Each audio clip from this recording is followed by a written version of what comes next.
Good afternoon, everybody. This is Ron Seaver calling in from the National Sports Forum, and we very much want to welcome each and every one of you for joining us for this month's monthly webinar, NSF webinar.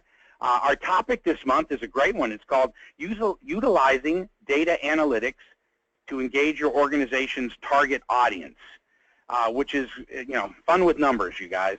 Data analytics, as everyone knows, it plays a huge role in how we're running our business today. Whether your goal is to engage new customers, maybe generate new fans, deepen loyalties, obviously increase your bottom line, you have to first be able to collect and analyze data. You got to know where you are in order to figure out where you want to go. So collecting it is one thing, but then it's accurately evaluating it. Answering that question, so what does this all mean? And that's really at the essence of what we're going to be talking about today. It's become an integral part of every organization's success. Is figuring out what to do with all this information. Certainly takes a lot of the guesswork for those of you on the line that are involved in marketing, your sales, your sponsorship activation strategies. Takes a lot of the guesswork out of what it is that we're doing and how to effectively move the needle, not only for our organization, but for our sponsors and advertisers. So with this hour, we're going to be discussing some great insights on how sports organizations, agencies, and sponsors are all leveraging big data related to services to reach their customers, enhance their experience, and obviously share some insights on how their organizations leverage that data into into how to improve their organization. So we've got three great panelists joining us this month, but just to show you how we use data analytics here at the forum, happy to say I know as of this morning we had 155 folks are on the line from organizations all across the U.S. and Canada. And our research tells us that 26.5% of you are first-timers on the call. So we want to welcome you. You might have stumbled in here going, what in the world is this? But this is just in a quick nutshell. The National Sports Forum is an organization that brings teams and sports properties together with agencies and product and service suppliers, corporate sponsors, kind of with a focus. Our four pillars are marketing, ticket sales, sponsorship sales and service, and of course business development. And big data plays into all four of these pillars that we have here. Most folks know us the best for our annual conference, which is called the National Sports Forum, and is a week after the Super Bowl every year. This coming year, we will be in Minneapolis, St. Paul on February 12th through the 14th. I'll talk a little bit more about it later. We'd love to have you there, but we certainly want to welcome all of you, the 41 people who are here for the first time, and a shout out to Eric Bartels, who is at Full Sail and DEW Marketing. I think, Eric, you in 2 years, I don't think you've ever missed a webinar, so we're glad to obviously have you with us as well. For everybody, just know this, the call is recorded, so if you have heard something that you want to get, capture, hear back, Albie will be reaching out to you afterwards to let you know the link where you can hear the call. You can go on to our website at sports-forum and find links to any of our monthly webinars that you can see. So if you want to play it for your group, your team, if you would, you're more than welcome to. If you have questions, because each speaker is going to have 15 minutes or so to just bring us up to speed on their end. If you have any questions, please do email them in. You'll see a box on your screen to put questions. It'll go to our producer, Albie Abelos, who we affectionately refer to as Bert. And Bert will get them, and he'll fire the questions off later. But our first speaker today, we're going to lose him at the bottom of the half hour here, so we're going to start with Nick today because he's got a hard stop here. But it's my pleasure to introduce our first presenter, and this gentleman is Nick Kelly. He's the Director of Experiential Marketing and Sports for Anheuser-Busch. And Nick was a first-timer to the forum. He's very near and dear to all of you alums know that Anheuser-Busch is our senior sponsor here at the National Sports Forum, and we've been together with Anheuser-Busch for 15 years. So it's taken us 15 years to actually get smart and invite Anheuser-Busch to be on a monthly webinar. So that says something about my intelligence quotient. But in this case, especially talking about analytics, those of you who are working with Anheuser-Busch know there's a new mindset, a new flow going through AB InBev, and a lot of it's being spearheaded by this gentleman you're going to hear from this morning.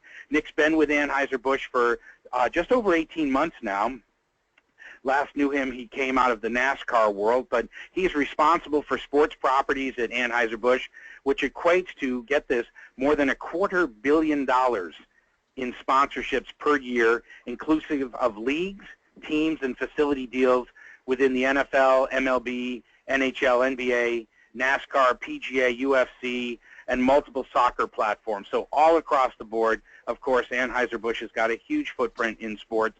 Sports is AB and AB is sports. So he's brought a new perspective to AB's marketing and certainly in their initiatives. And he's going to talk, obviously, data analytics plays a key role in what AB is doing now and moving forward. So without further ado, Nick, I turn the floor over to you, my friend.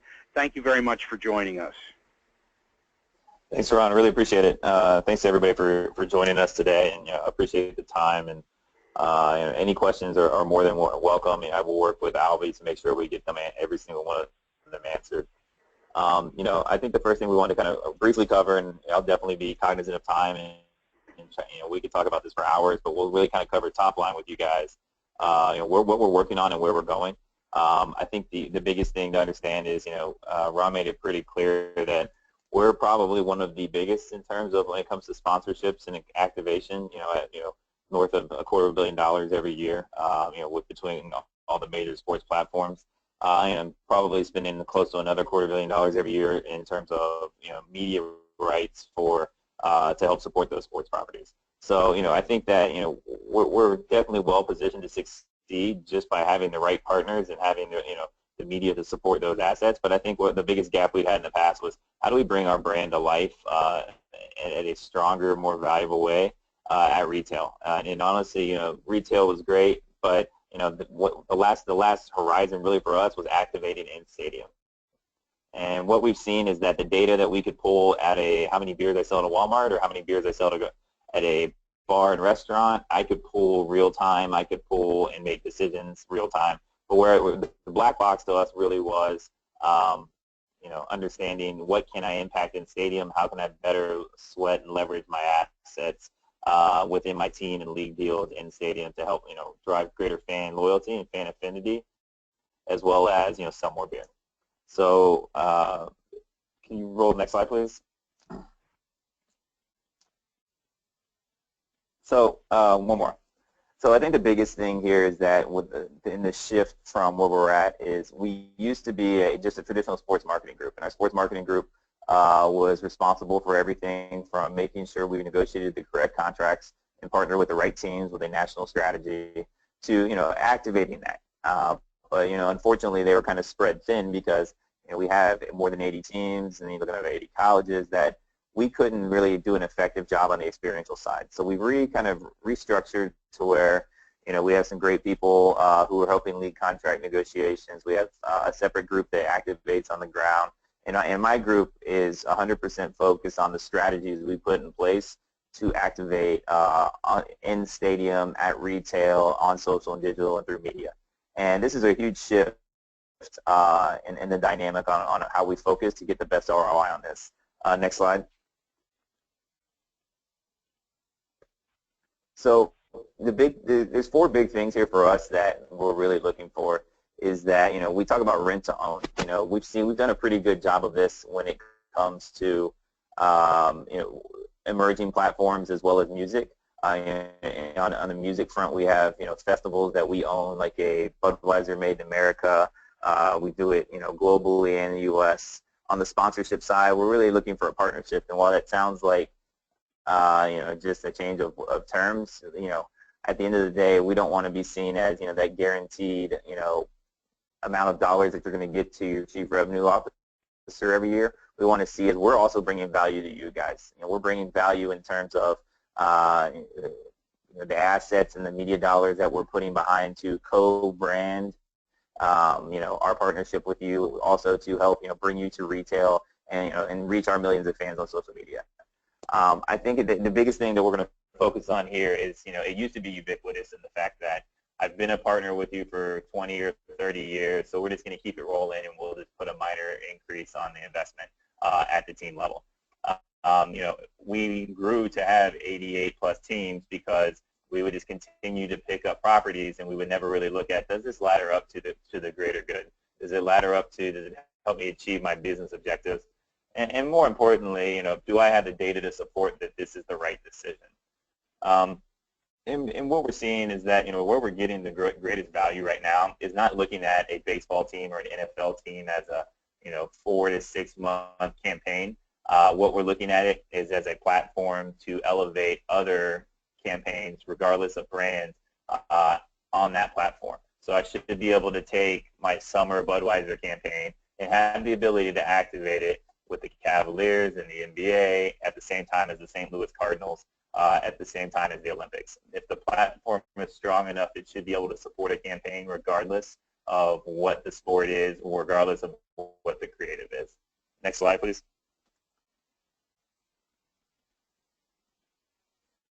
So, I think that the biggest thing we've saw is that how do I activate my existing platforms better? And the own platforms allowed us to have a full transparency to, to all the data I needed to decide if there was a good ROI or a bad ROI. But the own platforms and the new opportunities that we have it be esports, have it be surfing, still don't have that scale that you would really need to get a great ROI. We can't, fool ourselves to think that the NFL, the NBA, Major League Baseball, college sports aren't going to deliver a greater ROI than some of these other properties, but what we need to do is push ourselves to use the data we have to better activate. Next slide. So what we can control and what we can control with our partners is taking the data we have in place to better connect with fans. And where we want to do that and have the greatest opportunity to improve is within the venue. Next slide. So on this slide, you'll see that there's a couple areas where we are 100% focused, that we believe that the data that's coming in off of these areas, I'll briefly walk through all of them, is providing us with the right information and assets to win. So what we're able to do through beacon technology and messaging is I'm able to tell through, and I'll use a couple of examples, the Washington National team app. I'm able to look at the Washington Nationals team app and identify that a consumer is over the age of 21, if he or she is a season ticket holder, and how many games they've attended this year. And if they hit a certain criteria, I have the ability to shoot her a message over the app or ping her through beacon messaging that please stop by the Budweiser bar for $2 off on behalf of Budweiser. But I can, using the data that I have in the CRM model with the Nationals, I can start to really narrow in on the right consumer in the right occasion. So if it's college night and we know it's going to be a little bit under index, we can raise that index on that beacon technology or the messaging technology to make sure we keep ourselves safe and we push ourselves over the 30-year-old mark instead of doing a 21 to 34. So this technology in these types of places and the data I can look at ahead of time to set the parameters in place for engagement are helping us win a lot. It's also helping us win a lot too, where if I'm having a hip hop artist or an EDM artist that is probably skewing much younger, then I'm not sending or pinging any of these 50-plus audience who typically don't appreciate that type of music. So it allows me to tailor my message. It allows me really to use the resources that we have at the team level to be successful. The next piece is much more of a lift. I'm going to show you an example of how we're using it. This is what we call our social listening, and basically what our social listening is we will build a geofence using a third-party partner around an activation. So here we built one around the Raiders tailgate, and this was about 2 hours prior to the tailgate. And what we can do is we can pull in any tweet or Instagram post that happens within that polygon. And within that polygon, I saw that Richie posted that had the nation game face on Oakland Raiders. Well, the best thing about it is he didn't even have to post a picture of Bud Light. I can see when he posts. I mean, he didn't have to say Bud Light in the hashtag. He didn't have to call us out by name. But when I see him pop up on my timeline, that is a geofence in there, I can see in his tailgate that him and his buddies are drinking Bud Light. So I can then reach out to him, through the Bud Light channel, have a one-to-one conversation to say, hey, I see that you're up for whatever, grab a friend, come to the media if it's 11:30, show them this tweet, and we'll get you, and we'll have a surprise.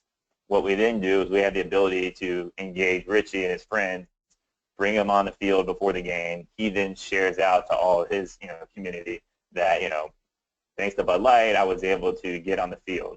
We just basically, at the end of the day, we're able to have a genuine one-on-one communication, engagement, and reward a consumer who's existing by simply just paying attention to what's happening, being said around our target tailgate, our target activation space. The big thing about this for us is that it no longer requires us to work with a team to find somebody who is a season ticket holder for 30 years, who may or may not even be a drinker. It also allows us to give it a quick one-over to look at Richie. He seems like a perfect target, skim his accounts and make sure he's, an upstanding citizen. We can also, when we go up and engage with Richie, understand, is he going to be responsible enough in what he posts?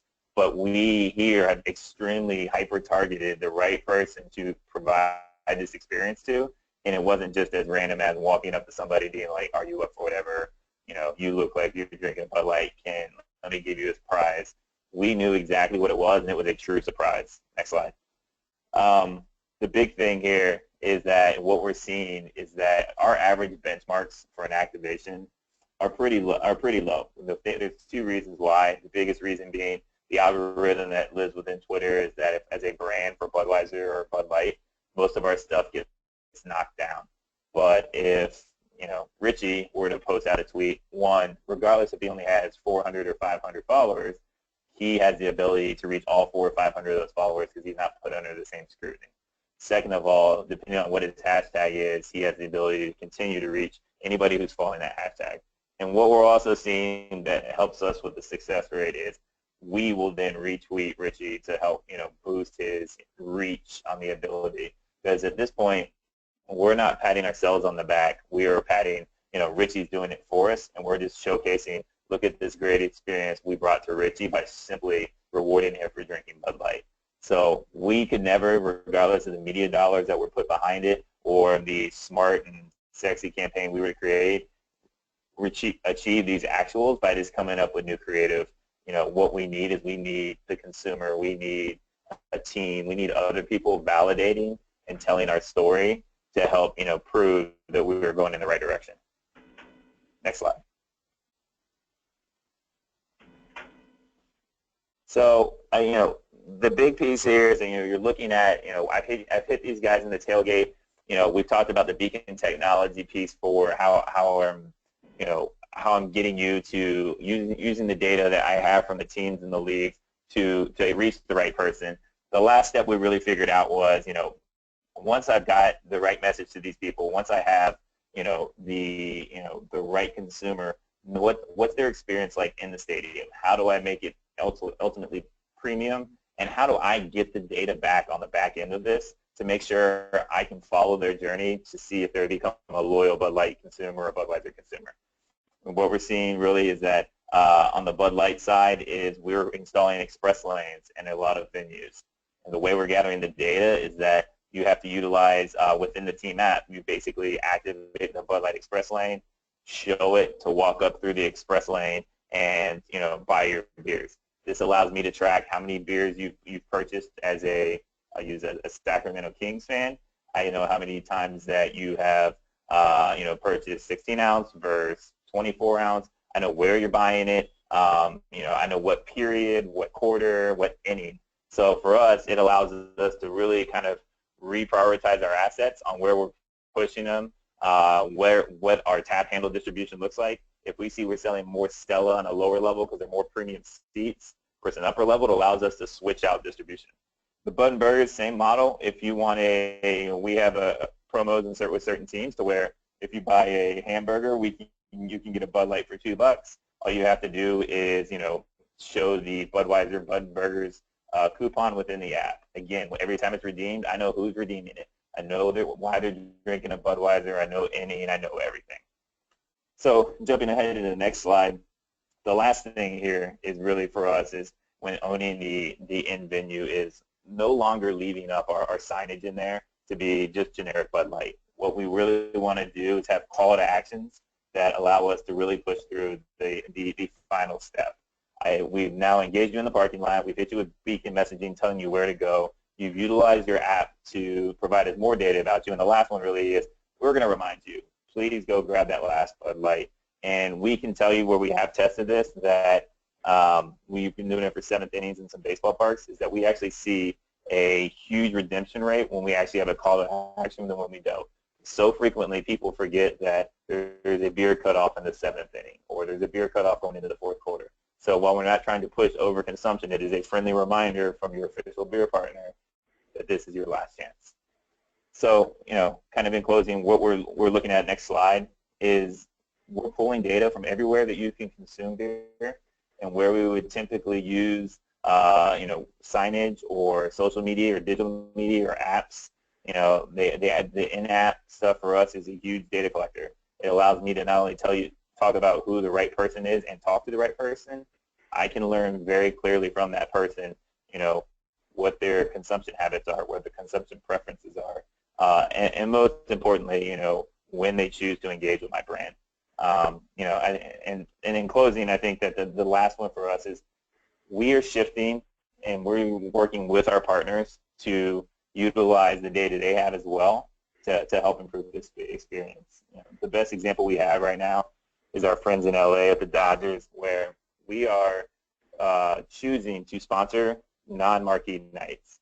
And by non-marquee nights, I mean we don't want to sponsor anytime there's a ace pitcher pitching, Clayton Kershaw opposing ace pitcher, because what we want is, we know that Clayton Kershaw has one of the fastest pitch count rates. We know that his completion game is around 2 hours and 12 minutes, where the average baseball game is 240. I'm losing 30 minutes of beer selling opportunity by him being so fast. So for me to have a number 3 or number 4 starter in place, the research we have shows that I'm basically getting another half an hour of potential beer consumption. So those are the types of big pieces of data that we're still starting to dive into at the moment. So I appreciate the time. Again, we'll answer any questions you guys have. Nick, that's awesome. That last part, I've never heard that before. That is just absolutely incredible that you're doing that. Well, congratulations, ladies and gentlemen. That was Nick Kelly that was joining us. I know he's got to jump out, but I do have to ask one question, Nick. Obviously, just looking at the front, pages, the front lines right now, the headlines are on the Copa America program, and of course, Budweiser is an official sponsor of Copa. So tell us, can you give us a minute or two on what you're doing with this tournament, this huge international tournament going on right now, footprint, different fans, different countries, different venues, anything unique that you have done or taken away, or that you're using data for as far as Copa is concerned? Yeah, absolutely. The data for us on this one was huge. The only reason we even really made the sponsorship to begin with is, we already have a pretty heavy summer activation, strategy with baseball and Olympics, that, we knew that the research in place, confirmed that the audience skews extremely Hispanic. So what we've done here is that we've created our activations to be extremely Hispanic driven, but not only Hispanic, down to the country. So our activation for the Colombia matches versus our activation for Mexico versus U.S. versus Brazil were night and day, to the point where we had experiential agencies who were responsible for curating a Brazilian tailgate that looked night and day different to an American tailgate. And what we saw is that in a couple markets where the funding fell short, when we didn't tailor the activation to be country specific, the consumption rate was probably 18 to 22% lower. But the other thing we saw out of it too was just the linger rate was so much lower, because these guys was an opportunity to feel like this is a party I would see back in my home country. Whereas here, if you walk up to just an average tailgate that doesn't resonate with why you're there, you have less, you're less in a position to spend money and spend time. We're still pulling data now, but that's the biggest one for us, is really just, because it's such a global and cultural and really one of the biggest passion points of where they're from, we had to tailor it to that. If we would have just done the generic Bud and Bud Light activation exactly the same in all 32, we don't think it would have been as successful. No, I think that is good. Thank you. Great insight. For those of you who were at the forum last February in Portland, you can see why we asked Nick to come out.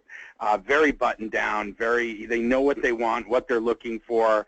Very helpful to us as teams and sports properties to really hear from a client that's that buttoned into what they're looking for. And Nick came out last year and just did a great breakout session on if you would, the new Budweiser, if you would, where the focus is going, where they're evolving to, a little obviously what he talked about this morning. But to that, we asked Nick, and he's been kind enough to agree to come back next year in Minneapolis, St. Paul, and really do a 2.0 for us.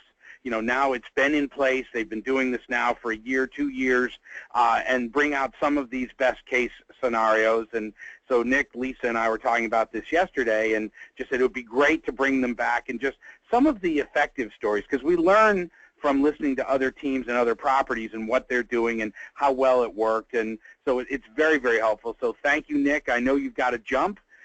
So we appreciate you joining us here, and all of us will look forward to seeing you in Minneapolis, St. Paul in February if we don't talk to you certainly before then. So thank you again for joining us. Our next speaker, absolutely appreciate it very much. Our next speaker, also a newcomer to the NSF world.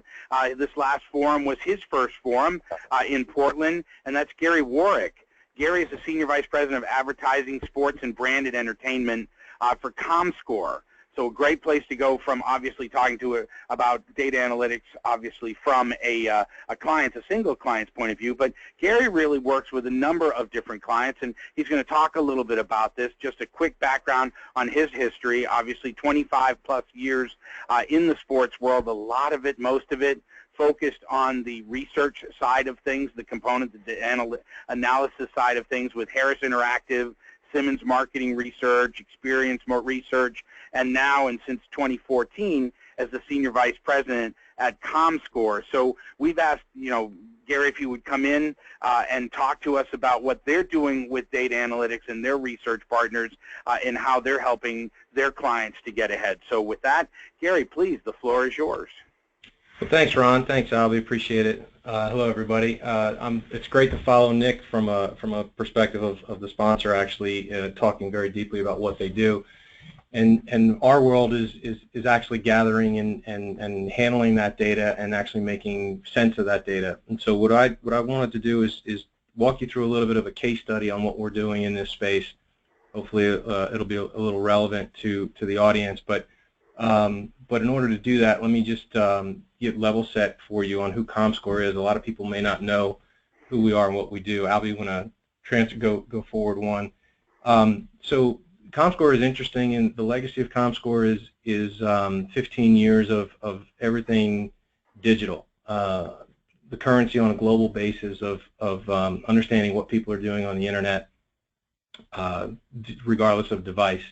About 4 months ago, Rentrack, which was a TV data audience analytics company that was getting data, that gets data from about 18 million homes on a second-by-second basis, merged together with ComScore.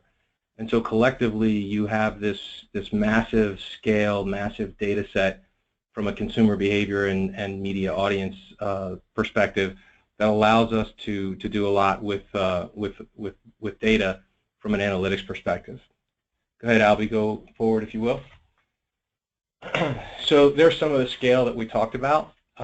We play in the TV side or video side. We play on the digital side in scale. And then for the purposes of today's conversation from a sponsor evaluation standpoint, we've also included the social side of the world. And so we actually have the ability to pull paid, owned, and earned social activity and wrap that around sponsorship evaluation. Go ahead, Albie. So we'll take you through a quick view and a quick snapshot of some of the work that we're doing with Nissan around their stadium naming rights. About a year and a half ago or so, Nissan bought the naming rights to the Tennessee Titans football stadium, and they've asked us to track the success of that sponsorship, put a value on the naming rights, but not only coming from not only just what goes on in that building, but where it extends across all medium, and so they're looking for a dollar valuation. How did we do against our spend, but also what does it mean for the brand, and how does the brand react, or what's the reaction to the brand in the marketplace, and what does the impact of the actual sponsorship have on the brand on a national basis, and then actually provide them with some best practices, some consulting around things done well, things could be changed or altered to get more value out of what they're doing. And the ability to combine TV, digital, social, and PR into a holistic measurement is what they've asked us to do. The slide you're looking at is an example of our tool, right? So ComScore has a branded content, branded entertainment business. It's the ability to put value against sponsorship or branded content. Because we have such mass scale around TV data and digital data at a second-by-second level, we can take a look at the executions that are coming out of a broadcast, align that with TV viewing behavior, and actually be able to put a rating or a value against the actual sponsorship elements within a broadcast or wherever that video goes. So if the football game is coming out of the stadium and it's on Fox, we record the Fox broadcast, and then we sit down and evaluate everywhere that Nissan is either heard, spoken, viewed, or interacted with.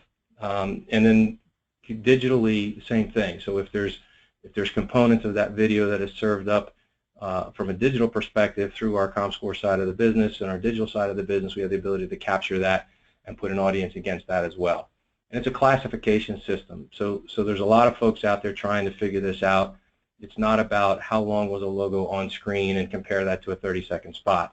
Not everything is equal. There's a difference in value between a brand or a product sitting on a desk during the halftime show versus an athlete actually talking about the brand, using the brand, and advocating for the brand within programming. And so we've got this system. We've been doing it for 10 years. We've got a normative database, a library of over 10,000 executions that we can draw from in order to place value. And that's what we do as part of our process. Go ahead, Albie. So that's the video piece of it. On the social side, we actually have the ability to figure out, where is the social content relative to the sponsorship appearing, both from user-generated, as Nick talked about, the ability to leverage individuals and their engagement with the brand, the ability to go find all that information and be able to capture it and put a value against it is what we do. There's owned media or owned social media, which is the properties themselves putting out information, and then there's paid, right? So in this particular case, Nissan had paid for coverage of their involvement with the stadium.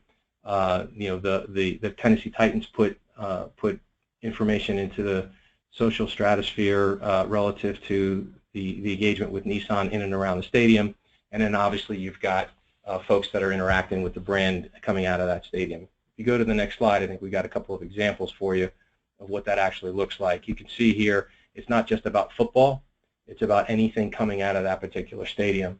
And you can see the differences in some of the screenshots here of how that actually works. Go ahead, Albie. So one of the hardest things to do in creating holistic sponsorship evaluation work is understanding the PR aspect, or the earned PR piece of any sponsorship engagement. And the ability to capture news clips or press conferences or any other earned media from a public relations standpoint is something that is labor intensive but doable, and put in context with everything else from a social standpoint and a digital and a TV standpoint, brings everything back to light. And so the ability to do that truly adds value to the overall engagement with the brand. And that's obviously just an example of a post-game press conference. So from a results perspective, obviously we have hid the numbers. Nissan was nice enough to allow us to talk about this in public, but we've hid the numbers and changed them to percentages. And you can see here from a TV perspective, we did all of the games coming out of that stadium, and you can see from a percentage standpoint the different types of treatments or the different types of exposures that emanated from the broadcast. From a social standpoint, again, you can see the percentages of where the activity was and the engagement was with the brand. And this is not Nissan in particular, it's Nissan associated with the stadium and its stadium sponsorship. Then you can see the different types of earns PR and the components. A lot of it, majority of it, came out of the local news broadcast in the local markets in and around Nashville. And then we provide a combination of the total elements. Obviously here it's percentages, but we can put the values behind that. Okay, and so what we deliver, go ahead, Albie, what we deliver back to the client is, in this particular case, very simplistic in that it's they need to understand for their KPIs and their ROI measurement, how did they perform or how are they performing against that particular sponsorship. Make sense?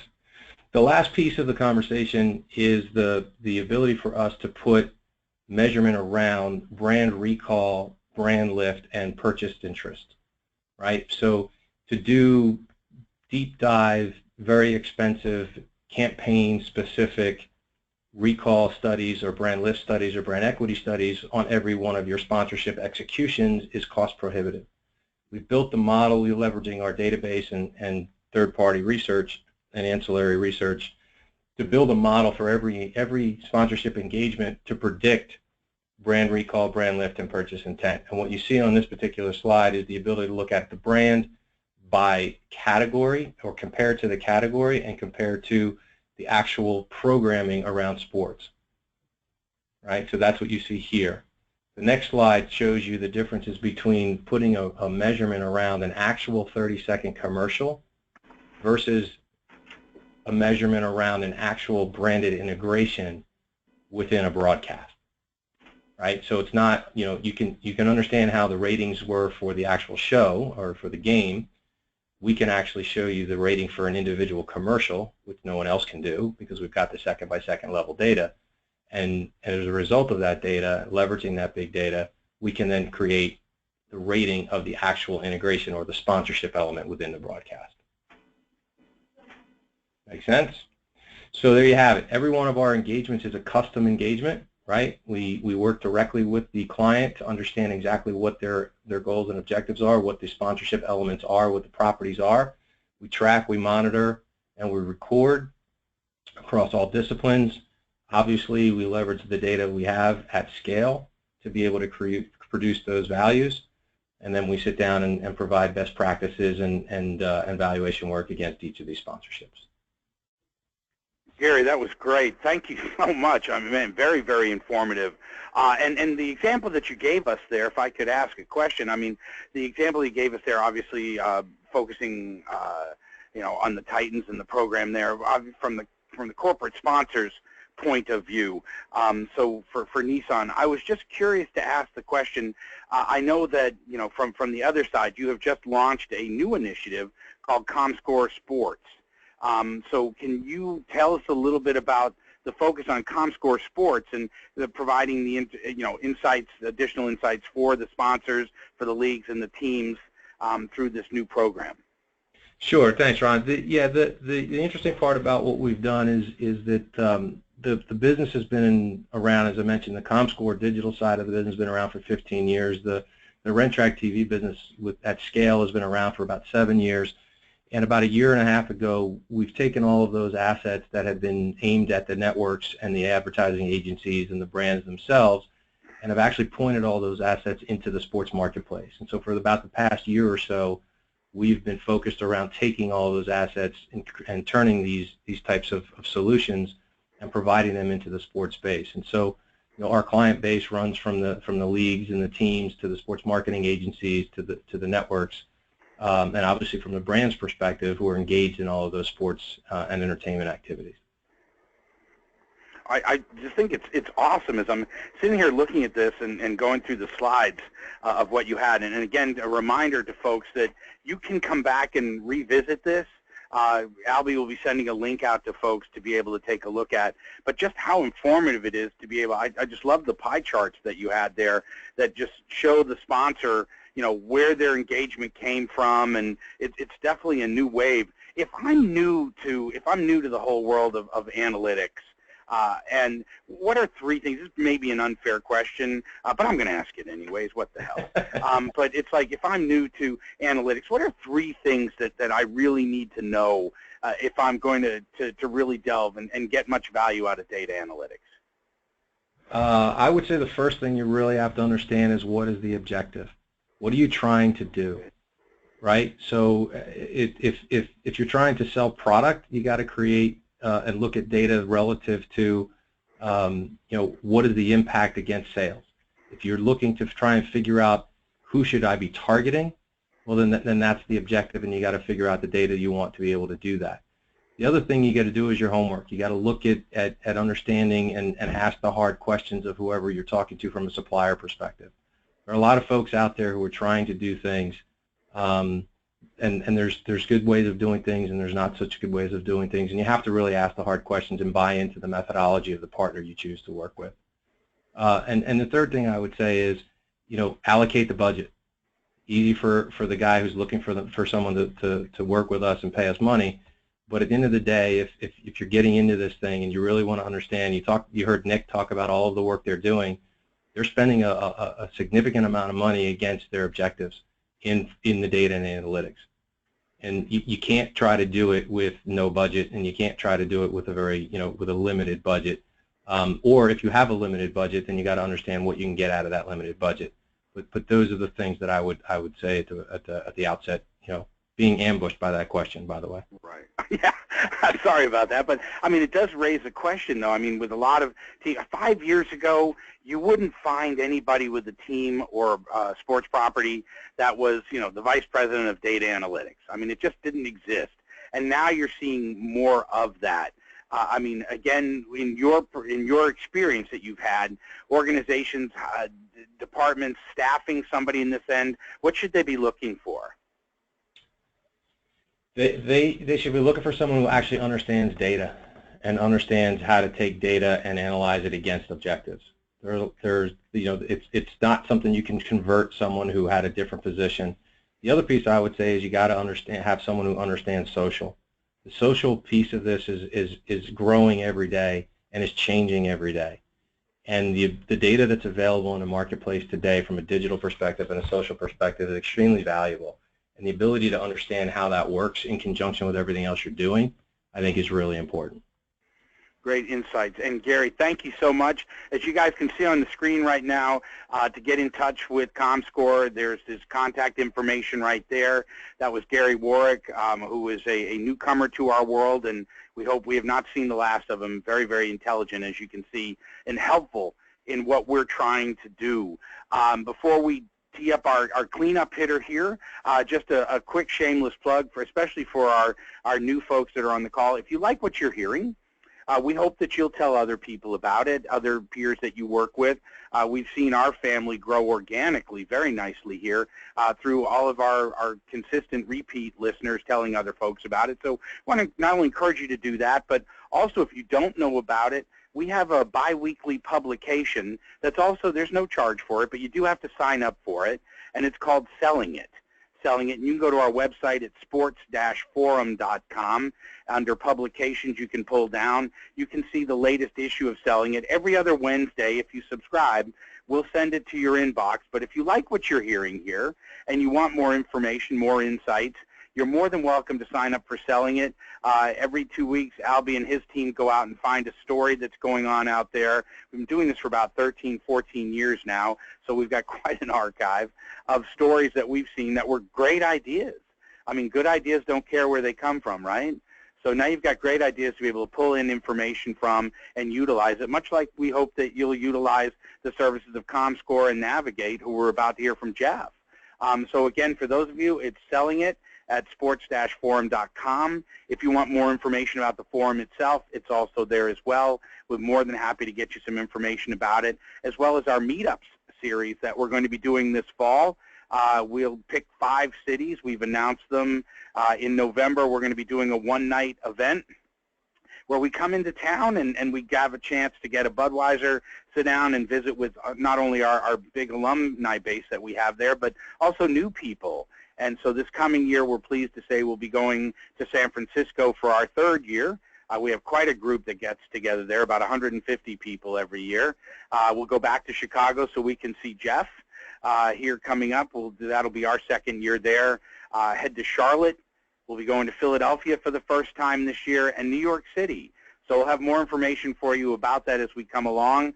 Again, no charge for that, but it's a one-night event before all the holidays kick in, and we hope to see you there this fall. It'll be here before you know it. But with that said, and certainly with our thanks to both Gary and with Nick, we want to come to our final presenter today, who was kind enough to join us. And he is a longtime forumite. Many of you will remember Jeff Nelson, the Vice President of Client Strategy at Navigate Research. Jeff and I go back. We're connected through the Case Cup competition because Jeff for years used to write it and run it on site. So those of you who are on the call that know about the Case Cup, obviously you've probably met or heard from Jeff, but Jeff is part and parcel of a great partner of ours, Navigate Research, based in Chicago. They do a terrific job consulting and taking complex research. A lot of what Gary talked about, having the information is not enough. You now need to know what to do with it and answer that question. So what this means to you is, and the folks at Navigate Research do a terrific job of that, trying to take that information and helping you to understand, here's what you need to do as a result of this information. So they do deep data dives.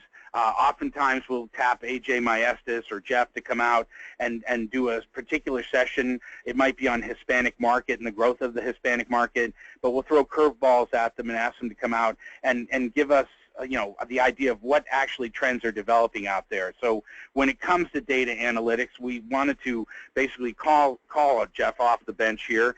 Their clients, Navigate's clients, extend everywhere from the Big 12 Conference, the Big 10 Network, the NFL, Anheuser-Busch, Southwest Airlines, Visa. I was just with AJ about a week or so ago in Charlotte, and I understand NASCAR has just joined the fray. So congratulations with that. And Jeff, if you wouldn't mind, please take us home.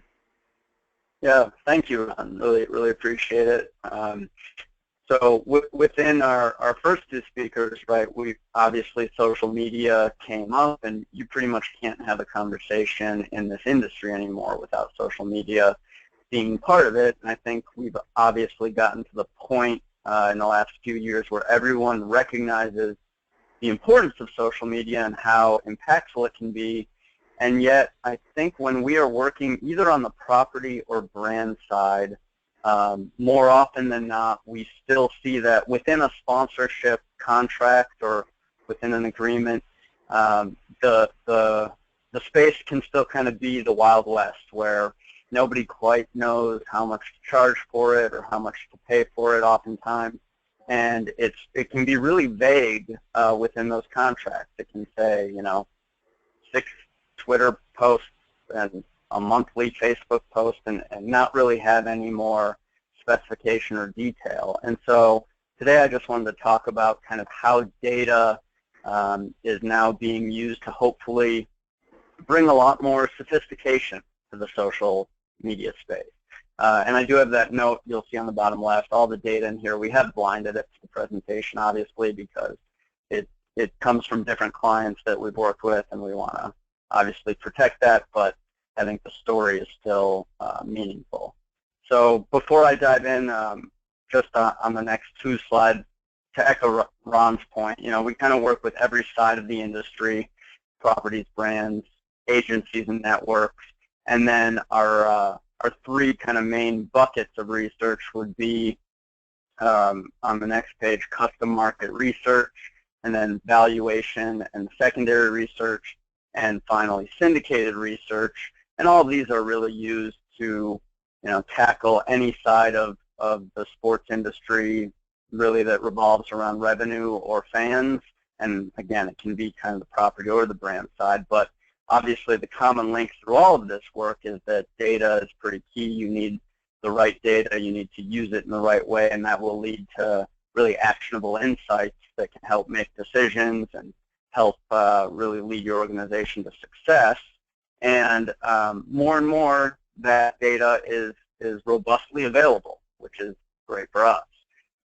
And so when it comes to social media, really, like I said, we've seen pricing kind of all over the place.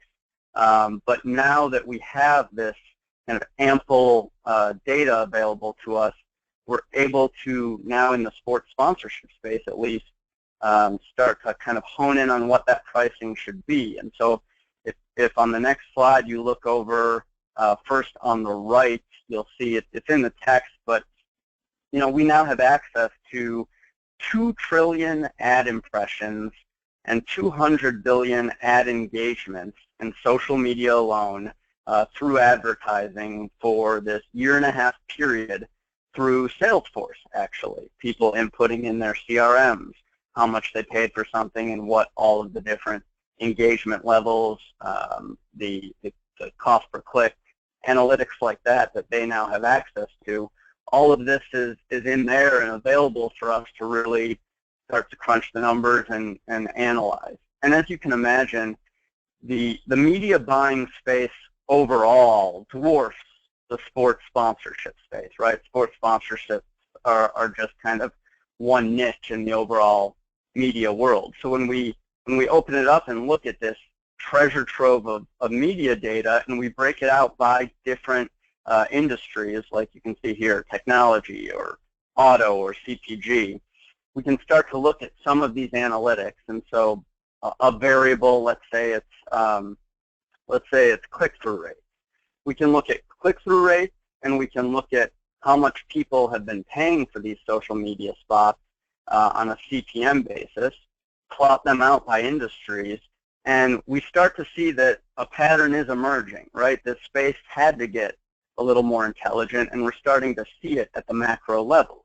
And so on the next slide, what we can do is then take all of this data and look at a line of fit and say, okay, on average, kind of now, how is the industry maturing for variables like I just identified, a click-through rate versus a CPM, and we can apply that to our kind of smaller niche in the industry. So in this kind of fictional example, if the Hartford Whalers were a client, we could look in their Facebook analytics, look at their click-through rates, and ultimately plot along that line of fit. If their click-through rates with Facebook posts are at a certain level, we can now have kind of a reliable cost per thousand for this team and use that as kind of the basis or the starting point for figuring out what they're worth to their social media sponsors, to their partners through social media, I should say. And so once we've kind of set that CPM, on the next slide you'll see what we can do is really, again, diving into all of the data now that a team can, or a property can provide.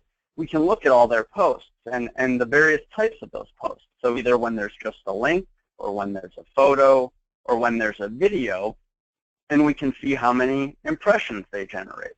And for us, plotting this out and really identifying two kind of key things, the median and the high, has proven really insightful. And we actually don't use the mean, we don't use the average, because sometimes there are outliers that can really skew it, but that median kind of tells us, all right, for a typical Facebook post, this is the impression number that tends to be generated. But that high is also important, and the variance between the median and the high is important, because again, we want to think about this at a more granular level. We don't want to just be saying, okay, you get 10 Facebook posts, and we don't drill into whether they're links or photos or videos, and we don't drill into what type of post they are and how those posts traditionally perform. That kind of vague setup is really what we're trying to avoid, whether you're a property charging for this or a brand buying it. And so even though this is dummy data, we have seen that the variance between the median impressions and the high can be huge. I mean, you think about what happens when a post kind of goes viral. That gap is so enormous that you would hate as a property to have charged kind of your median rates for a post that goes viral, and now you've kind of given away something highly valuable for a much lower cost. So once we kind of identify these impression ranges and we have that CPM on the next slide, right, you can put them together, and now you can start to figure out, all right, for Facebook posts, our typical posts are worth X, but we do have the potential to provide a value of Y, that high value. And once we have that, and once we know kind of what the area is in between, we can start to get pretty smart about how we charge for different posts. On the next slide, you'll see that, you know, we also obviously can do this for Twitter or Instagram or any account, and you can really get a lot of insight into where as a property you tend to come out on these various platforms in relation to other industries. But once you've done this for something like Twitter, again, you look at the line of fit where we perform, and then on the next slide, you look at your impressions and you translate it into ad value. On the next slide, you can see that you can start to really kind of come up with your portfolio. So ideally, obviously, we'd have Facebook, we'd have Twitter, Instagram, Snapchat, and you can start to see kind of what a typical post is worth and then what a maximum post is worth. And you can also start to layer in the demographics here, right? Because we know that a Snapchat user tends to be a lot younger than a Facebook user. So we can start to think about these on a couple different levels, whether we're the property charging for this or the brand who's looking to put it into their sponsorship package and pay kind of an appropriate amount. On the next slide, what you'll see, if you get there, is kind of that one extra layer to thinking about the value. And this is kind of a crude mock-up, but you ultimately have to also think about kind of as a sponsor, how much are you integrated into the post? Because all the numbers I've been talking about to date have been kind of for a complete full post. But obviously within a sponsorship, you're going to be integrated at certain levels. Sometimes you'll just be very small and the post isn't necessarily about you, but you're presenting some sort of promotional campaign, so you're included a little bit. In other cases, it will be more about you. Some of the cool Bud Light stuff that Nick showed earlier, that's going to be an instance where Bud Light is really driving the promotion with a team and is really integrated at a very high level, and therefore it would be worth almost the total value that we saw. But ultimately, you want to think about kind of what that level of integration is, and then once you kind of understand, okay, this is what typical posts are worth, this is how much we're going to be integrated, and this is kind of the mix of our package. How many Facebook posts versus Twitter posts versus Instagram and Snapchat. You can start to really now on a granular level, like I said before, have a really deeper understanding of kind of the value here, either if you're charging for it or you're buying it. And so what we hope is that kind of bygone era where it's just, you know, let's do our best guess on what we're worth in social media, and let's have that apply to all of our accounts, and let's just pick a number of posts, and that number times our best guess is what we're gonna charge. That hopefully is really disappearing. The one additional layer of data before I wrap up is, you know, if you go to the next slide, I think this is from a syndicated study we did in conjunction with Wasserman, where we looked at the social media space and what people most want. And so fans said that when they're consuming social media sites of a team or a league, you know, offers and giveaways are the thing they most want. Player-related is second, event-related third. But for our perspective, and if you're a team or a brand, you really want to have an understanding for that particular account of what is driving impressions. So if we were to go back and think about that slide you saw earlier where we kind of have all of the different posts laid out, how many impressions they generate, what's the medium, what's the high. If you can take all of those posts and put them into buckets of different types of content, you can get an understanding of which tend to maybe drive a higher level of impressions or engagement, And now you can get even more sophisticated again in that pricing and in the way you work with a brand, or as a brand in the way you work with a property. And maybe it's, as you would imagine, let's say the Cavaliers right now, you would think that player-related posts, especially those that involve LeBron, are going to generate huge numbers compared to a lot of other things.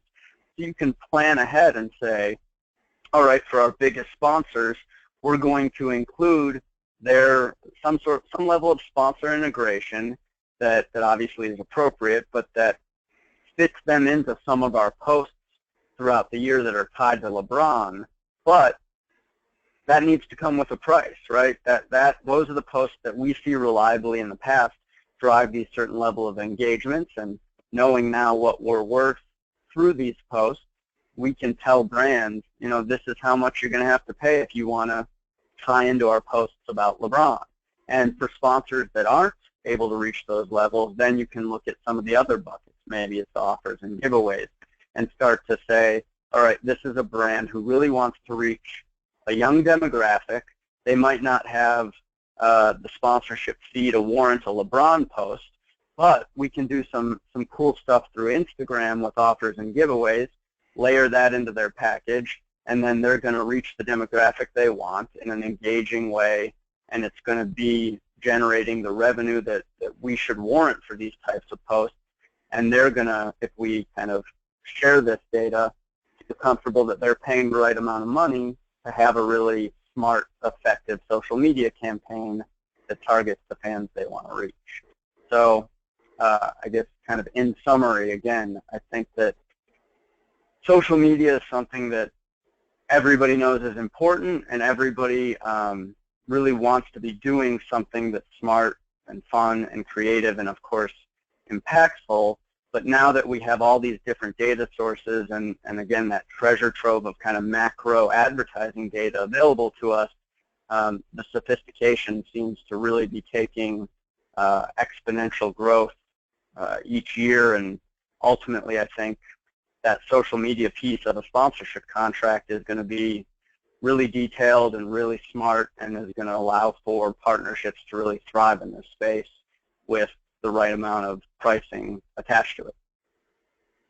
I think it's fascinating, Jeff. I thank you so much for taking us through that. And that's just one component, obviously. Jeff was just talking about social media, which, all of us know that it's like, God, we've got to do it.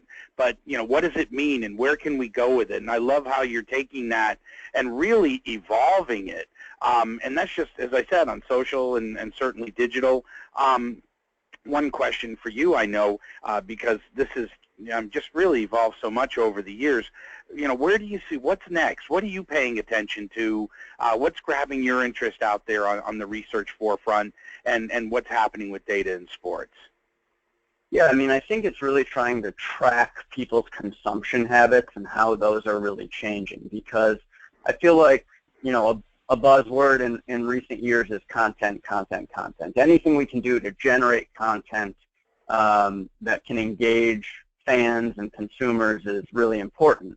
But now it's all about, well, where are people consuming that content? Because that's changing so rapidly, right? You wake up in the morning, and what's the first thing you do? You grab your phone, and you probably have, beyond your email, you might have either a couple of websites or a couple of apps that are kind of your regular rotation, and it's the first thing that you kind of look at every morning. And so, obviously media companies are really grappling with this right now, but, now that information and highlights and everything that we want to, all that content we want to consume, now that mobile is really taking over, what's the best way, if you're a brand and if you're a team or a league, what's the best way now to work together and keep producing that content people want? But how do we track the best way to then, integrate a brand or a sponsor or reach fans in a way that is impactful and meaningful without, of course, being off-putting and sending them instead to a different source for that content. Mm-hmm. It's going to be so interesting to see how this evolves, from Gary's point of view, from your point of view, and obviously from the sponsor's point of view, because everything we do trying to figure out how can we get our sponsors, integrated with what we're doing and help them to get their message through to our fans. So with that, the hour has come and gone, my friends. Thank you so much. A special shout out here to Gary Warwick. You just heard from Jeff Nelson, VP of Client Strategy from Navigate. Gary is a Senior VP of Advertiser Sports and Branded Entertainment for ComScore. Both of them will be more than happy to talk to you. If you don't have their contact information, just email Albie, just hit him back, and he'll connect you with them if you have any other questions you want to talk about. And certainly our thanks to Nick Kelly, who has come and gone since we started this, but probably has to go over to Cleveland and do the celebration over there with the rest of the 9 million people that are hanging out in the square in Cleveland. Congratulations to the Cavs, and certainly thank you to all of you for joining us this month. It was a great call. It went by way too fast. We appreciate it. We hope you'll come back next month. Like I said, sign up for Selling It. Let other people know about the webinars. Each month we'll explore a different topic. Albie will be reaching back to everybody and let you know where to go to get the recording on this. And again, thank you so much, everybody. We'll talk to you after the 4th of July, so have a great 4th. And again, our thanks to our speakers. With that, we say goodbye and take care, and we'll see you next month. Bye-bye now.